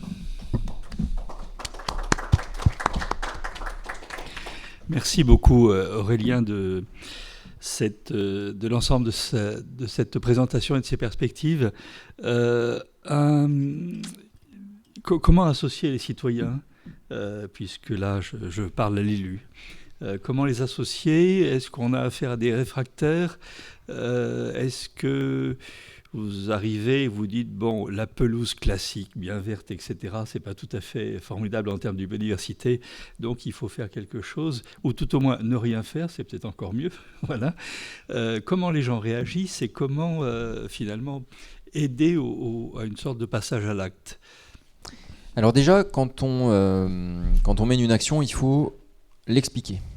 Ça, c'est le préalable. Ça paraît tout simple, mais c'est loin d'être facile, surtout quand on sort d'un an de Covid et de confinement, où on n'a pas pu faire la communication que l'on souhaitait. Donc effectivement, le plan de gestion différenciée des espaces verts à Montbazin, on l'a initié avec l'appui d'une stagiaire en écologie végétale qui a initié le plan de gestion. Alors déjà, la première chose à faire, c'est d'embarquer les agents techniques, leur expliquer, savoir pourquoi on va faire ça. Ce qui n'est pas forcément évident parce qu'on change aussi certaines pratiques, certaines habitudes. Et puis les citoyens, il faut leur expliquer. Par exemple, on a eu au printemps pas mal de pluie et tout de suite après du soleil. Et dans les rues de Montbazin, forcément, l'herbe a poussé un peu partout. Il se trouvait qu'à ce moment-là, on avait des petits soucis au niveau du personnel, 2-3 congés maladie, etc. Hop, on ne pouvait plus intervenir dans les rues et tout le monde a pris la gestion différenciée comme ce qu'on pouvait retrouver dans la rue. Alors que la gestion différenciée, on parlait bien des espaces verts. Donc effectivement, il faut toujours expliquer. Et c'est pas fini parce que c'est des démarches qui se mettent sur le temps long. On aura toujours des réfractaires, mais on a aussi des gens qui sont satisfaits et qui sont contents de ce qu'on fait. Donc il faut aussi positiver par rapport à ça, parce qu'on faut pas non plus écouter toujours la minorité audible, celle qu'on entend trop. Mais bien sûr qu'il faut aussi tenir compte de ces remarques, de ces doléances, et il faut avancer par petits pas aussi. Donc la gestion différenciée, on a fait par exemple des rencontres avec les citoyens sous forme de jeu. Vous connaissez la fresque pour le climat. On a fait une fresque sur les espaces verts pour expliciter ce qu'on faisait. Et ça, il faudra le refaire parce que on l'a fait en sortie de confinement. Alors les gens avaient peut-être pas étaient peut-être craintifs pour participer à ces ateliers. Donc on n'a pas eu autant de gens qu'on souhaitait. Mais petit à petit, les gens commencent à comprendre. On sensibilise aussi les agents par rapport à ça. Et puis après, la parole, elle se répand. Donc, mais c'est un temps long. On ne décide pas quelque chose du jour au lendemain sans que la communication accompagne le projet sur un temps long, encore une fois. Là, ce qu'on peut faire en termes de mobilisation citoyenne, pour revenir à la question initiale, c'est là aussi faire approprier les enjeux de la biodiversité locale aux citoyens. Quand on parle de biodiversité, on voit toujours ce qu'il y a à l'autre bout de la planète, l'ours blanc, etc. À Montbazin, on a lancé un ABC, un atlas de la biodiversité communale des garrigues, en collaboration d'ailleurs avec les communes de Poussan et Villeveyrac, pour inventorier notre biodiversité, pour embarquer les citoyens dans les inventaires. Donc pareil, là on a été aussi un peu stoppé par le Covid. Là on va initier la dynamique au mois de septembre. L'idée c'est que les gens se réapproprient ce qu'on a dans notre jardin. Tiens, j'ai un papillon, je ne sais pas ce que c'est. Et puis petit à petit, s'intéresser va faire qu'on va se dire, ah oui, mais comment il vit ce papillon? Il a besoin de quoi pour se nourrir, etc.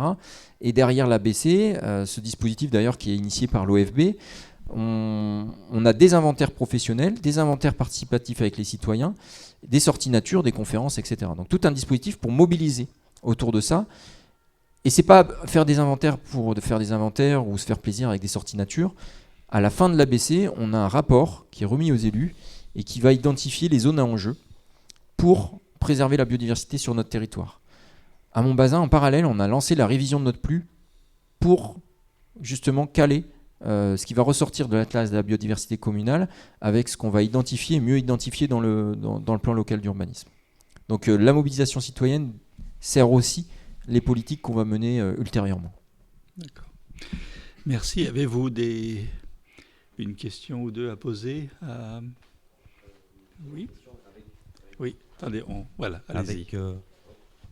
Avec le Covid, et on a vu les conséquences que ça a pu avoir. Il y a eu des conséquences quand même positives, si on peut dire, avec l'environnement qui est revenu. Dans certaines villes, il y a des oiseaux qui sont revenus, une baisse des émissions de CO2. C'est pas plus facile aussi en tant qu'élu avec cet exemple de pouvoir montrer à la population ce qui peut se passer si on fait des efforts au niveau de la baisse de la consommation, de la baisse des émissions de CO2. Ça peut être, comment dire, ça peut être quelque chose dont on peut tirer du positif sur le Covid. Alors ça pourrait. Moi, je suis assez dubitatif sur la conscience collective après un an de Covid. J'ai l'impression qu'on est reparti comme en l'an 40, peut-être même plus tard, sur la pression qu'on met sur les écosystèmes, sur les émissions de CO2. Enfin, j'ai l'impression qu'on n'a pas appris de cette expérience collective. Enfin, c'est ma sensation, on peut en discuter. Mais du coup, effectivement, on aurait pu montrer que la biodiversité peut s'épanouir et être résiliente. Mais elle est résiliente. On l'a vu effectivement pendant le confinement, où les oiseaux des plages, par exemple, avaient retrouvé les plages pour eux et une reproduction qui était plus favorable. Encore que la fin du confinement s'est fait à une période où il y a beaucoup d'œufs qui se sont fait écraser. Mais effectivement, ça nous montre, et quelque part c'est peut-être un peu rassurant par rapport à ce qu'on se disait tout à l'heure, que la biodiversité peut être résiliente. Mais là, on est dans une telle crise qu'il faut que cette résilience soit sur le long terme. Moi, j'ai l'impression qu'on est reparti comme avant et qu'on ne se pose même plus la question. Et enfin, je vais finir tout à l'heure par une note positive. Hein. Mais celle-ci, pour moi, elle n'est pas très positive. Au niveau des États et des lobbies, les grands lobbies repartent encore plus pour rattraper le retard au niveau économique, on a vu, mais au niveau des citoyens, je veux dire, il n'y a pas une prise de conscience. J'avais vu des émissions, par exemple, dans des plages au niveau de la Martinique ou autre, des poissons, des hippocampes qui avaient disparu, on ne pensait jamais les revoir à cause du tourisme excessif qu'il y avait. Comme il n'y a pas eu de tourisme cette année-là, ils ont revu des espèces qui pensaient disparaître. En fait, on peut quand même tirer quelques points positifs en soi. Oui, non, mais il faut rester positif. Après, moi j'ai la chance, et on a la chance d'habiter dans une région où on pouvait quand même sortir à proximité d'un espace naturel pas trop loin. Je me dis que quelqu'un qui habite à Paris, il n'a pas vu tout ça. Il n'a pas vu cette résilience de la biodiversité. Pas beaucoup. Pour moi, le premier sujet qu'on devrait traiter au niveau politique, même au niveau mondial, c'est l'appropriation de ce que c'est que la nature. On devrait avoir des enseignements sur la nature. À mon avis, ça part de là, parce que je pense que, encore une fois, la crise Covid, elle n'a pas été assez riche d'enseignements pour la population mondiale. Parce que, de toute manière, on est déconnecté de la nature. Même moi, des fois, je me dis, ça fait longtemps que je ne suis pas allé me balader, mais parce qu'on rentre dans un cycle, on rentre dans une dynamique quotidienne où on se déconnecte complètement. Et il y a certains pays du Nord qui commencent à faire des écoles dans la nature, justement, parce qu'en fait, c'est ça. Ou les Anglais qui ont sorti les 50 choses à faire avant d'avoir 11 ans. Et en fait, c'est que des choses qui sont en lien avec la nature. Grimper dans un arbre, sauter dans une flaque à pieds joints. Enfin, voilà, c'est des choses qu'on a oubliées, en fait. Et c'est directement des souvenirs liés à la nature. Aujourd'hui, un petit urbain, sans que ce soit péjoratif, qui naît et qui ne vit pas beaucoup dans la nature, adulte, il n'aura pas cette notion. Il n'aura pas cette connexion, en fait. Je vous parlais de biodiversité, de connexion, d'interaction. On n'aura pas cette connexion. Donc pour moi, le travail il se situe aussi à ce niveau-là. Une autre question ? Oui, allez-y, madame. On enregistre donc, si vous pouvez attendre. Voilà, merci beaucoup. Vous aviez posé la question de comment convaincre le public, enfin toute personne, les habitants. Et moi, j'ai envie de demander comment convaincre les élus, comment convaincre les entreprises. Alors, convaincre les entreprises, il faut qu'elles se rendent compte que leur business model il est basé sur la biodiversité. La plupart. Et sans préservation de la biodiversité sur le long terme, je parle. Sauf qu'il y a certaines entreprises qui commencent à réfléchir là-dedans. Et on les engage d'ailleurs à l'Office français de la biodiversité. Ça va être essentiel. Les entreprises, elles ont aussi souvent du foncier. Elles peuvent agir. Elles peuvent agir facilement. Elles peuvent agir aussi pour leurs salariés. Agir sur l'espace vert de l'entreprise en gestion différenciée, par exemple. C'est améliorer le cadre de vie des agents, des salariés. Et encore une fois, quand on regarde sur les business models des entreprises, Ouais, c'est ce sur quoi on travaille d'ailleurs dans le cadre du dispositif Entreprises engagées pour la nature, c'est changer de paradigme, c'est intégrer la biodiversité comme un facteur essentiel pour l'entreprise. Donc ça, il faut le faire comprendre, hein. C'est pas tous les jours évident, parce que la biodiversité peut être aussi vue comme une source de contrainte. Il faut faire la bascule. La biodiversité, elle n'est pas source de contrainte, elle est source d'opportunité. Je prends l'exemple de Montbazin. On est un village qui n'a pas beaucoup été aménagé ces dernières années. Voilà. Mais c'est une opportunité aujourd'hui. C'est-à-dire que la préservation de la biodiversité sur notre territoire fait qu'on va développer une économie basée sur un tourisme durable, sur de l'écotourisme, avec un tourisme de qualité. Et on fait une bascule par rapport à une opportunité qui pouvait être vue comme une contrainte par certains ou dans le passé, et on en fait une opportunité aujourd'hui. Je pense que de discuter avec beaucoup d'élus sur le territoire de cette aglopole Méditerranée, il y a beaucoup d'élus qui en ont pris conscience aujourd'hui. La biodiversité est une opportunité. La biodiversité est une opportunité pour travailler sur la pollution lumineuse. C'est un argument supplémentaire. La biodiversité, elle permet de mieux lutter contre le changement climatique.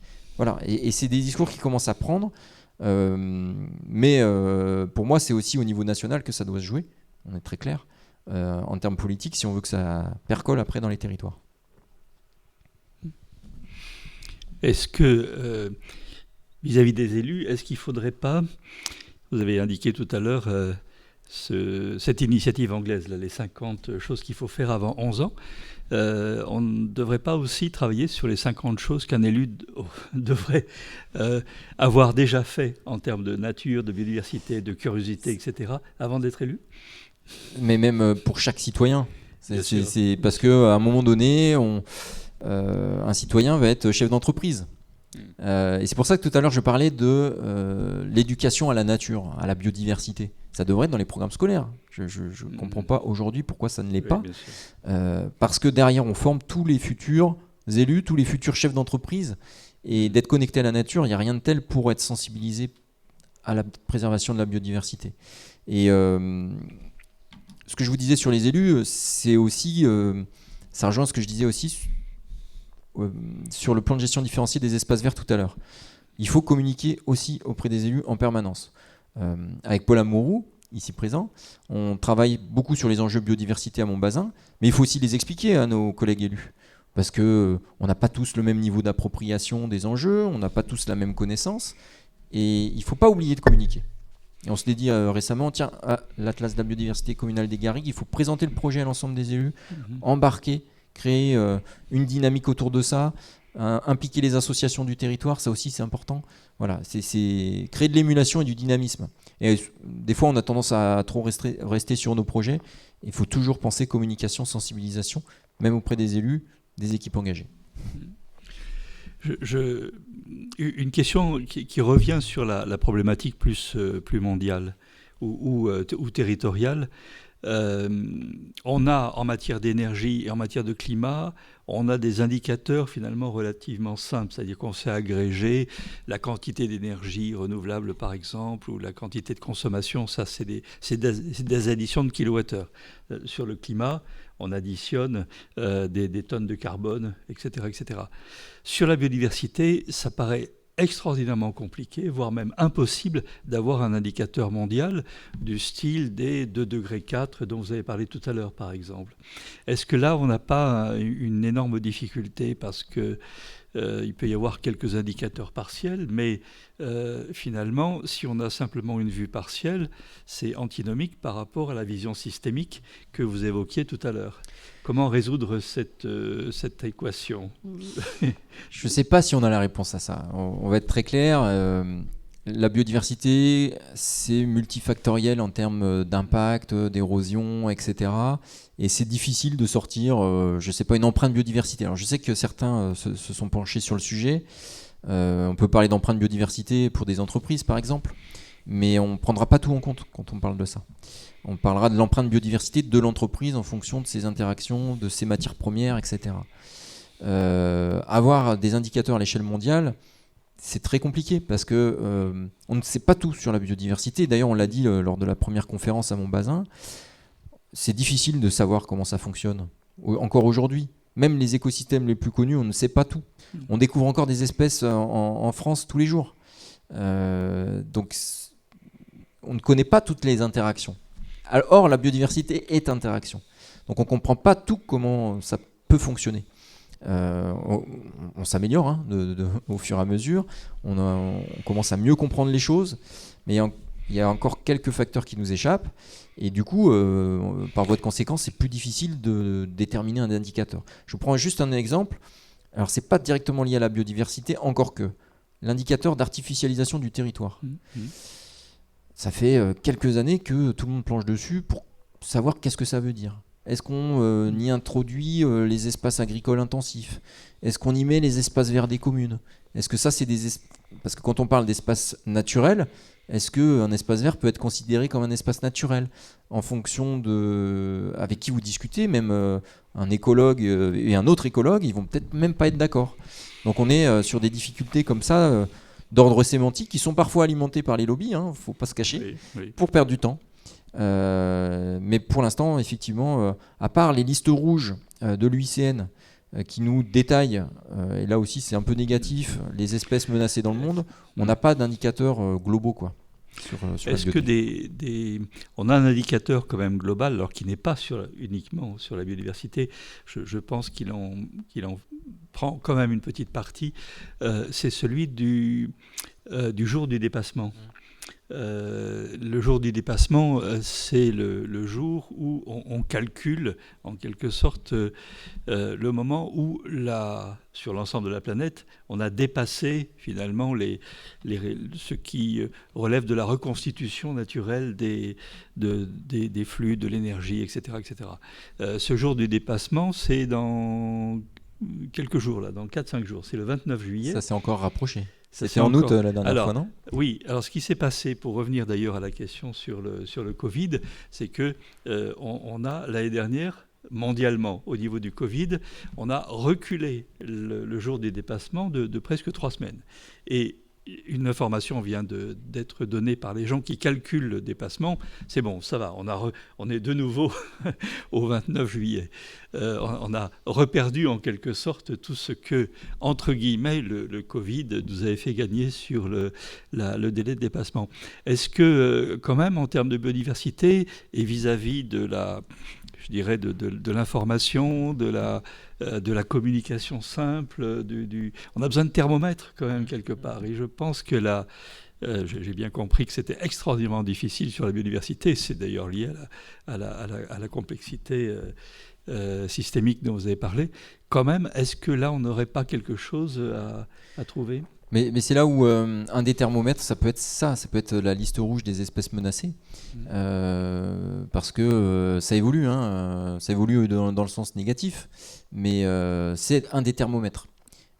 Si demain on passe aujourd'hui il y a 30% des amphibiens qui sont menacés dans le monde. Si on passe à 20%, c'est un thermomètre, c'est-à-dire qu'on aura amélioré les choses pour les milieux humides. Voilà, par exemple, mais pas que. Idem pour les serpents, pour les reptiles, etc. On aura amélioré les écosystèmes, les milieux secs. Donc ça reste quand même un indicateur. Et d'ailleurs, c'est pris tel quel aujourd'hui. Le souci, c'est que on parle d'une espèce, ou de groupes d'espèces qui sont menacés. On ne parle pas forcément de leur interaction avec leur habitat, etc. Mais forcément, si elles sont menacées, c'est que leur habitat ne va pas bien. Oui. Donc voilà. Mais ça fait partie quand même d'un indicateur qu'on a à notre disposition aujourd'hui. Est-ce que cette liste arrive quand même à refléter, je dirais, une diminution très, très forte sur une espèce qui n'est pas menacée? Est-ce que si on travaille uniquement sur les espèces menacées, etc., liste rouge, on peut très bien imaginer par exemple que sur des passereaux qui ne sont pas menacés, on a une diminution par 2 de leur de leur nombre, de leur population, qui fera qu'ils ne seront pas encore dans cette liste-là. Mais par contre, on aura une diminution de biodiversité qui sera absolument considérable, beaucoup plus peut-être que sur quelques petites espèces Bien sûr. relativement peu nombreuses. Ouais. Donc en fait, c'est vrai qu'au niveau indicateur global sur l'érosion de la biodiversité, c'est assez difficile. Par contre, il y a des études qui sont menées sur les oiseaux communs, par exemple, à travers le stock, le suivi temporel des oiseaux communs. C'est ce qui fait qu'on a ressorti les chiffres sur les oiseaux, qu'on les voit passer assez régulièrement. Tous ces chiffres-là, on les trouve sur l'Observatoire national de la biodiversité, avec tout un tas d'indicateurs. Donc, par certains compartiments, on peut avoir des données. Des données qui sont alimentées depuis des dizaines d'années, qui sont robustes, etc. Donc, par compartiment, on va pouvoir avoir des données sensibles, importantes, qui doivent nous sensibiliser, doivent nous aider à prendre des bonnes décisions.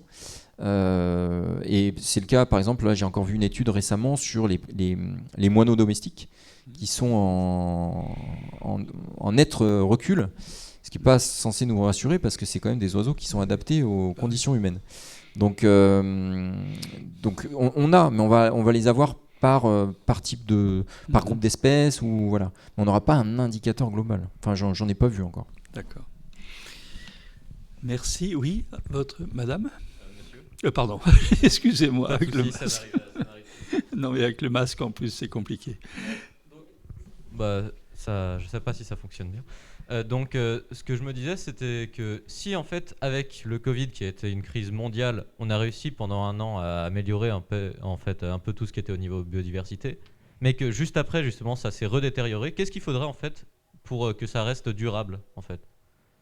Parce que si après une énorme crise comme ça, en fait, il nous juste un an et on reprend tout comme avant, on redétruit tout comme ce qu'on fait comme d'habitude. Qu'est-ce qu'il faudrait en fait pour une action durable? Est-ce que en fait l'action durable la plus puissante qui pourrait être faite, c'est la disparition de l'homme pour que la biodiversité reparte? Mais c'est pas durable pour nous, quoi. C'est pas très durable pour l'espèce humaine, on est bien d'accord. Qu'est-ce qui serait le mieux, quoi? Oui. Non, mais en fait, la crise ne nous a pas permis de renouveler et de changer de paradigme par rapport aux 5 grandes menaces que j'évoquais tout à l'heure. On n'a pas du tout avancé sur ces sujets. La pollution, ça existe toujours. Les espèces exotiques envahissantes, il y en a toujours de plus en plus.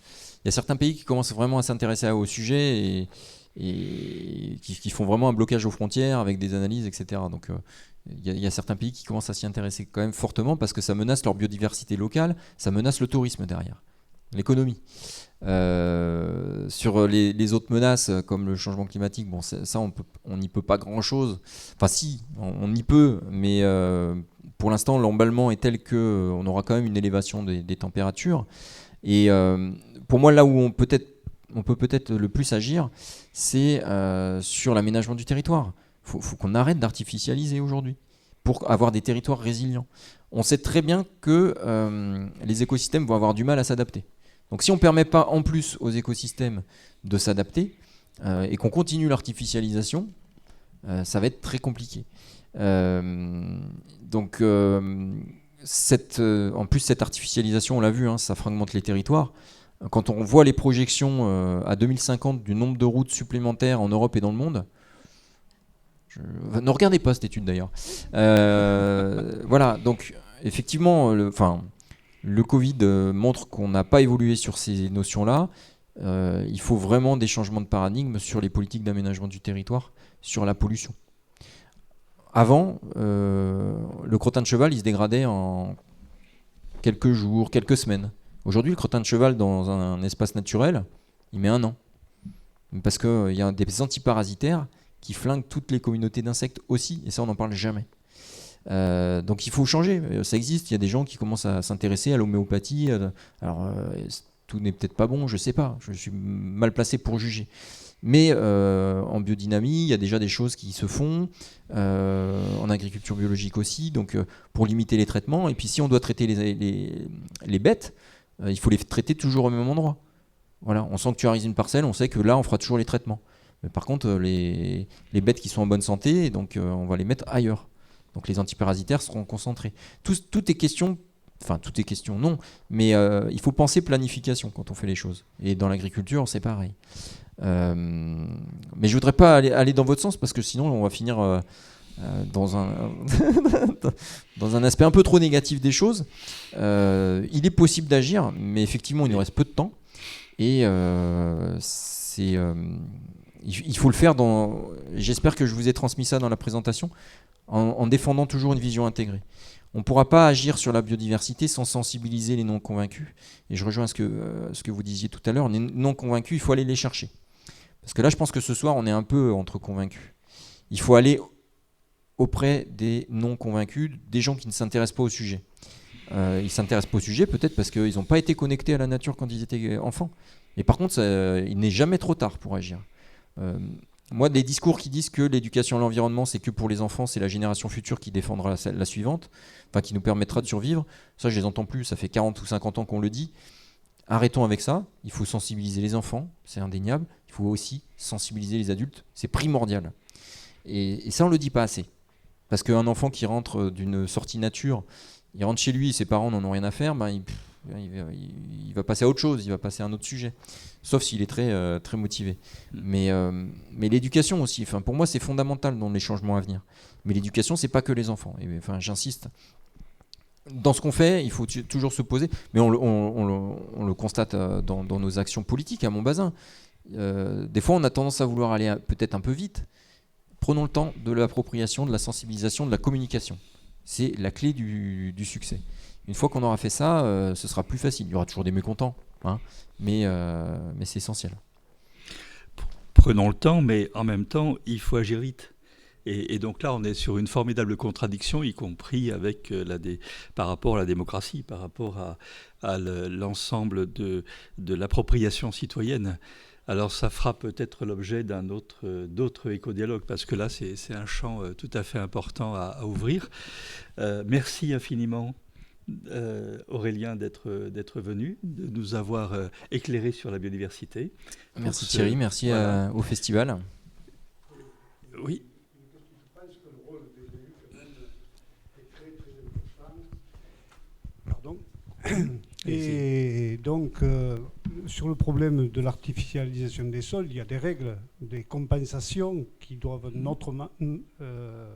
être mises en place et qui ne sont jamais mises en place, ces compensations. C'est-à-dire lorsque on s'étale, lorsque une zone d'activité est en train de naître, et donc près de chez moi il y en a quelques-unes, donc il n'y a pas de compensation. Donc là il y a un problème, c'est que lorsqu'on va questionner un élu, l'élu est toujours d'accord pour aller, mais en réalité ces choses-là ne se font pas. Ça, c'est une chose.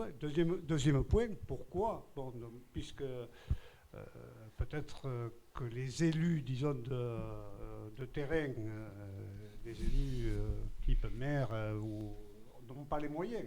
Mais donc, il faut peut-être aller plus haut, convaincre les élus, donc un peu plus les grands élus, disons. Et pourquoi ne pas envisager, comme on a une organisation mondiale de la santé, on a une organisation commerce, une organisation. Si là, pourquoi ne pas envisager d'avoir une organisation mondiale de l'environnement ? Alors, parce que je crois que ça se joue à ce niveau. Beaucoup. Parce qu'on peut faire de belles choses en France, ou dans notre canton, ou dans notre village, à Montbazin.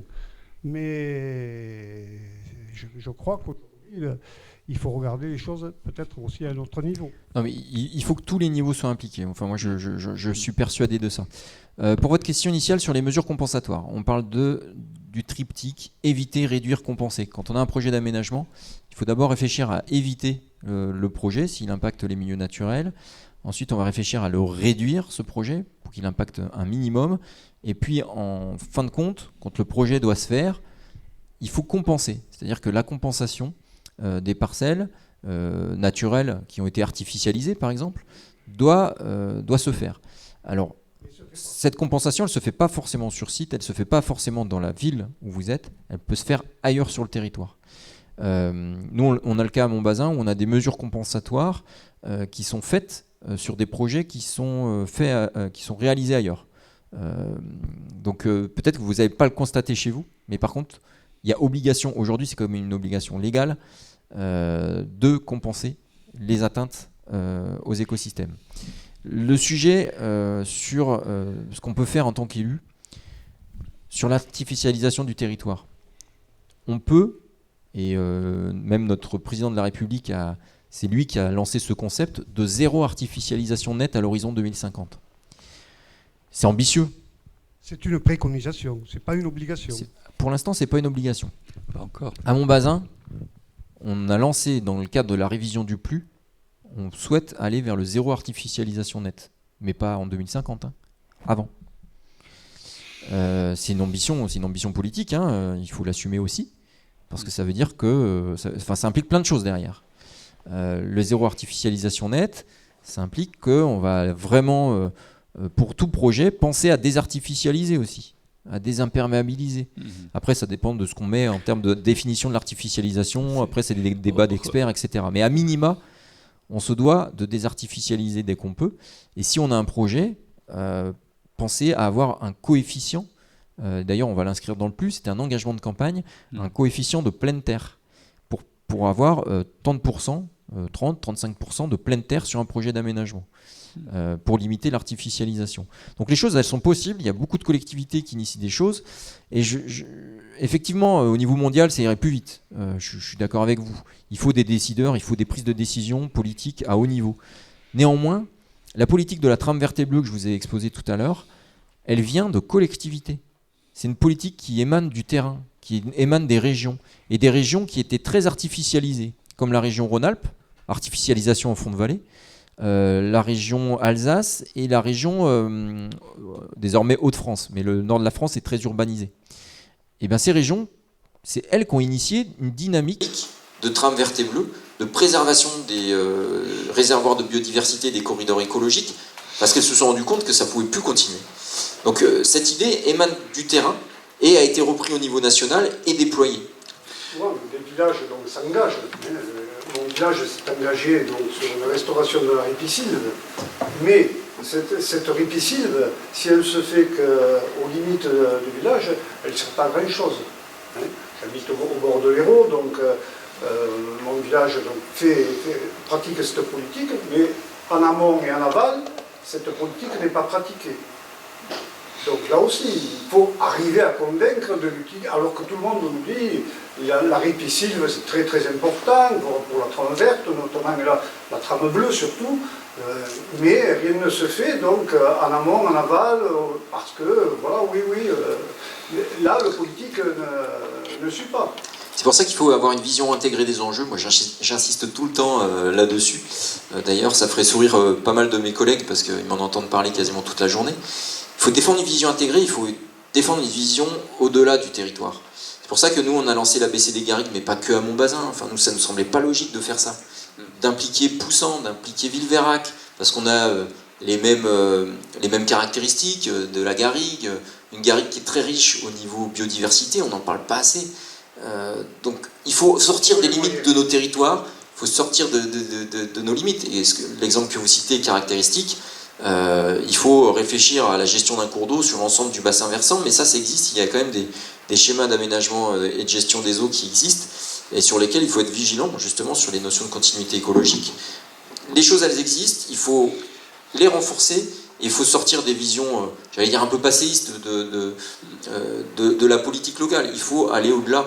On gère un territoire, mais on gère un bien commun. On ne gère pas que pour les Montbazinois ou les Sétois ou les gens du territoire. On gère pour tout le monde. À la fois être systémique sur le territoire, mais en même temps systémique dans la façon dans nos gouvernances, dans la façon aussi d'appréhender ces politiques d'aménagement. Et de passer aussi, comme le dit un des architectes, un des amis architectes, et un peu philosophe aussi, passer aussi de l'aménagement au ménagement du territoire. Et peut-être faut-il des indicateurs de ménagement demain. Merci à vous tous, merci surtout à Aurélien. Alors, une petite information, on est là sur la dernier éco-dialogue sur le Festival de Thau de ce mois de juillet. L'année dernière, on avait fait tout un cycle au niveau de l'arbre et de la forêt. Il avait dû s'interrompre malheureusement au mois d'octobre par une décision préfectorale assez radicale, mais sur lequel évidemment qu'on a accepté. Et donc on va reprendre sur l'automne prochain la suite de ce cycle sur l'arbre et la forêt. Et vous pouvez déjà noter le week-end du 16 et 17 octobre. Le 16 octobre, on aura l'immense plaisir d'accueillir Francis Allais, voilà, que vous connaissez tous, hein, cet immense botaniste. Et puis le 17 octobre, on aura un concert avec les chanteurs d'oiseaux. Voilà, qui sont que vous connaissez peut-être, qui sont deux jeunes. Alors eux, avant 11 ans, ils avaient déjà, à mon avis, coché les 50 cases, et surtout auprès des oiseaux. Ils se sont amusés à imiter les oiseaux de façon tout à fait formidable, et ils en font maintenant, qui sont beaucoup plus âgés, ils en font leur métier. Et ces deux chanteurs d'oiseaux font maintenant des concerts à travers toute la France, uniquement avec des chants d'oiseaux. Ils ont eu quand même les victoires de la musique, etc. Donc c'est tout à fait des gens très très remarquables. Ça sera à Metz le 17 octobre. Je vous invite à vous inscrire avant, assez vite, parce qu'il y aura certainement du monde. Ça sera à Montbazin. Ah oui, pardon, ça sera, excuse-moi, ça sera à Montbazin, et non pas au... La précision est importante. Oui, tout à fait. Et non pas au foyer rural, comme on l'avait imaginé avant, précédemment. Donc ça sera à Montbazin. Dans quel lieu à Montbazin? Salle polyvalente. La salle polyvalente, d'accord. Voilà. Et merci de votre attention. Merci enfin à Aurélien. Voilà.